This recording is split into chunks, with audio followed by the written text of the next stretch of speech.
들어보겠습니다. 결혼 생활이 어려운 이유를 책 속에서 3가지 정도로 뽑아봤는데요. 첫 번째로는 우리는 결혼에 대해서 깊이 있게 생각해 보지 않은 채 감정이나 기본적인 결혼 조건이 다 준비가 되면 결혼을 해도 된다라고 생각을 한다는 거고요. 두 번째로는 결혼에 대한 왜곡된 기대로 현실의 차이를 받아들이지 못한다는 겁니다. 그래서 결혼의 기대와 현실의 차이를 극복하지 못하는 부부가 생기게 되는 거죠. 세 번째로는 상대의 성격을 탓하면서 자신의 상태는 제대로 바라보지 못하는, 그래서 막장으로 이어지는 결혼 생활이다라고 추려봤습니다. 그렇다면 결혼과 러브스토리 뭘까? 한번 생각해 봐야 되겠죠? 65쪽의 결혼에 대해서 정의하고 있습니다. 결혼은 자신이 누구인지 또는 상대방이 누구인지를 아직 모르는 두 사람이 상상할 수 없고 조사하기를 애써 생략해버린 미래에 자신을 결박하고서 기대에 부풀어버리는 관대하고 무한히 친절한 도박이다 라고 정의합니다. 무서운 말이죠. 도박인데 친절하기까지 하다. 문제가 발생하면 책임져 주지 않는 게 도박 아닌가요? 제대로 투자해야 되겠습니다. 그리고 결혼에 대해서 이렇게도 정의하고 있습니다. 28쪽에서는 결혼할 사람을 선택하기란 감정의 존재 법칙을 우회할 방법을 찾았다고 믿는 것이 아니라 어떤 종류의 고통을 흔쾌히 견딜지 결정하는 일이다.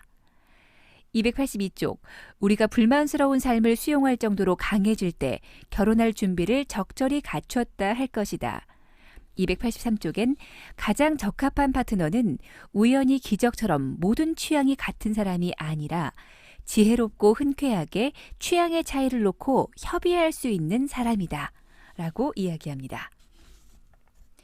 또 러브스토리를 이렇게 정의합니다.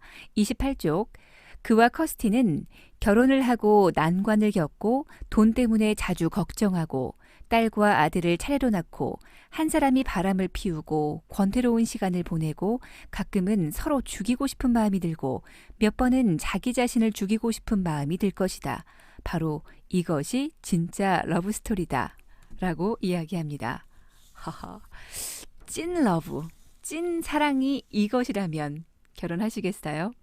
아직 결혼 전이라면 이상적인 낭만적 열정에 부푼 기대가 있을 텐데 저게 러브스토리고 저게 결혼이라면 멈추고 싶지 않으신가요? 그렇지만 또 겪어보지 않을 미래를 불안해하면서 혼자 사는 쪽의 외로움을 택하는 것도 어쩌면 도박 같다 싶으실 것 같습니다.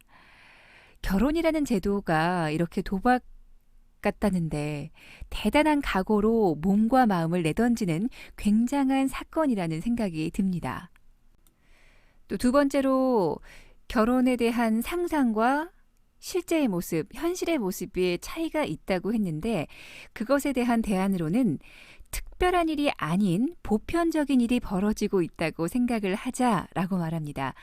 결혼해서 물론 갑자기 두 사람이 함께 산다는 것 자체가 변화이기도 하지만 거기에 아이까지 생기게 되면 연습하지 않았던 새로운 일이 발생하면서 또 굉장한 일들이 벌어지죠.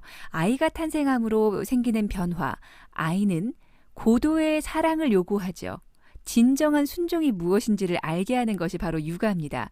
고통이라고 말을 하는 것이 좀 그렇긴 하지만 어쨌든 고통이 수반됩니다. 정신적으로든 육체적으로든. 자연스럽게 아이에게 드리는 시간에 성적 욕구는 떨어지고 부부관계는 멀어집니다. 사실 이런 일들이 극히 평범하고 일상적인 결혼이며 또 육아의 과정인데 이런 과정 속에서 서로 싸우고 힘들어합니다. 하지만 이것이 우리에게만 일어나고 있는 문제가 되었다 자책하지 말고 오히려 이럴 때에는 상대가 나한테 뭐라고 할 때 이런 일로 저런 감정이 들고 있구나. 그래서 저렇게 반응을 보이는구나. 이런 쪽에 관심을 갖고 보듬어주는 쪽을 택하라고 말합니다. 또 나만 외롭고 억울하다는 감정이 드는 자기 연민은 정상적인 생각을 하지 못하게 균형 잡힌 생각을 방해한다고 하니까요. 이 자기 연민은 조금 경계해야 할 대상이 되겠습니다. 194쪽에 이런 말도 있습니다. 어, 사실은 누가 날 돌봐주고 보호해줬으면 좋겠다. 정말 화가 치민다. 이 이야기는 둘 다 합니다. 라비와 커스틴. 라비 쪽에서도 나를 돌봐줬으면 좋겠고 보호해줬으면 좋겠다 말하고 커스틴 역시 이렇게 말을 합니다. 남녀 모두 이 현대사회는 부부가 모든 면에서 평등하기를 기대한다고 하지만 실제로 기대하는 것은 고통의 평등이다. 자신이 더 힘들게 살고 있다는 자기 위안식의 결론을 피하려면 초인적인 지혜가 필요하다라고 이야기하고요. 163쪽에서 우리가 다른 사람의 어린애 같은 면에 조금 더 다정함을 보이는 세상에서 산다면 더욱 멋질 것이다 라고 이야기합니다. 그 사람의 어떤 행동에 초점을 맞춰서 바로 감정을 공유하는 것이 아니라 저 사람의 어린애 같은 면에 조금 더 다정함을 보여주라고 하네요. 아이를 대하듯이 대한다면 더욱 멋질 것 같다라는 말인 것 같습니다. 그리고 굉장히 성숙한 지혜가 필요하다고 했는데 여기서 말하는 성숙은 무엇일까요? 280쪽에는 성숙은 자신의 광기를 감지하고 적절한 상황에 변명하지 않고 인정하는 능력에서 시작된다라고 합니다. 다른 사람에게 초점을 맞춘 것이 아니라 성숙은 자신의 광기를 감지하는 것에서부터 시작을 한다고 해요. 역시 나를 알고 남을 알아야 승리하는 게 아닌가 싶습니다.